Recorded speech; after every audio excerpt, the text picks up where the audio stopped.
ರಾಮತಾರಕ ಮಂತ್ರ ಅಂದ್ರೇನು? ರಾಮ ಎಂದು ಕರೆದೊಡನೆ ರಾಮನ ಸಾನ್ನಿಧ್ಯ, ರಾಮನ ಶಕ್ತಿ ಅತ್ಯದ್ಭುತ. ಹಾಗಾದರೆ ರಾಮತಾರಕ ಮಂತ್ರ ಅಂದರೆ ಏನು? ಅದಕ್ಕೊಂದು ವಿಶೇಷ ಮಹತ್ವವಿದೆ. ರಾ ಶಬ್ದವು 2 ಸೂಚಿಸುವಂಥದ್ದು, ಮಾ ಶಬ್ದವು 5 ಸೂಚಿಸುವಂಥದ್ದು. ಹಾಗಾಗಿ ರಾಮ ಎಂದು ಹೇಳಿದಾಗ 2 5 ಗುಣಿಸಿದಾಗ 10 ಸಂಖ್ಯೆ ಉತ್ಪತ್ತಿಯಾಗುತ್ತದೆ. ಹಾಗೆ 2 ಬಾರಿ ರಾಮ ರಾಮ ಎಂದು ಹೇಳಿದಾಗ 100 ಬಾರಿ ಹೇಳಿದ ಫಲ ಸಿಗುತ್ತದೆ.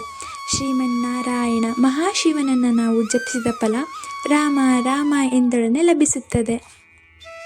ಹಾಗಾದರೆ 3 ಬಾರಿ ಉಚ್ಚಾರಣೆ ಅಂದರೆ 3 ಬಾರಿ ರಾಮ ರಾಮ ರಾಮ ಎಂದು ಉಚ್ಚಾರಣೆಯನ್ನು ಮಾಡಿದರೆ 1000 ಬಾರಿ ಅಂದರೆ ಸಹಸ್ರನಾಮದ ಫಲ ಸಿಗ್ತದೆ ಅಂತ ಶಾಸ್ತ್ರ ಹೇಳ್ತದೆ.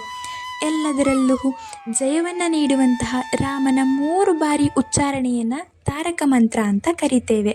ಹಾಗಾಗಿ ಶ್ರೀರಾಮ, ಶ್ರೀ ಒಟ್ಟಿಗೆ ಸೇರಿಕೊಂಡಂತಹ, ಶ್ರೀ ಅಂದರೆ ಬರೀ ಮಹಾಲಕ್ಷ್ಮಿ ಅಂತ ಅಲ್ಲ, ಮಹಾಕಾಳಿ, ಮಹಾಲಕ್ಷ್ಮಿ, ಮಹಾಸರಸ್ವತಿಯನ್ನು ಸೇರಿಕೊಂಡಾಗ ಶ್ರೀ. ಹಾಗಾಗಿ ಶ್ರೀರಾಮ ಜಯ ರಾಮ ಜಯ ಜಯ ರಾಮ ಎನ್ನುವಂಥದ್ದು ರಾಮತಾರಕ ಮಂತ್ರವಾಗಿದೆ. ಎಲ್ಲಿ ರಾಮತಾರಕ ಮಂತ್ರ ಜಪ ನಡೆಯುತ್ತದೆಯೋ ಅಲ್ಲಿ ಹನುಮನ ಸಾನ್ನಿಧ್ಯ ಉಂಟಾಗುತ್ತದೆ. ಎಲ್ಲರಿಗೂ ರಾಮನ ಆಶೀರ್ವಾದ ಸಿಗಲಿ, ಎಲ್ಲರಿಗೂ ಹನುಮನ ಶಕ್ತಿ ದೊರೆಯಲಿ. ಸರ್ವೇ ಜನ ಸುಖಿನೋ ಭವಂತು. ಕೃಷ್ಣಾರ್ಪಣಮಸ್ತು.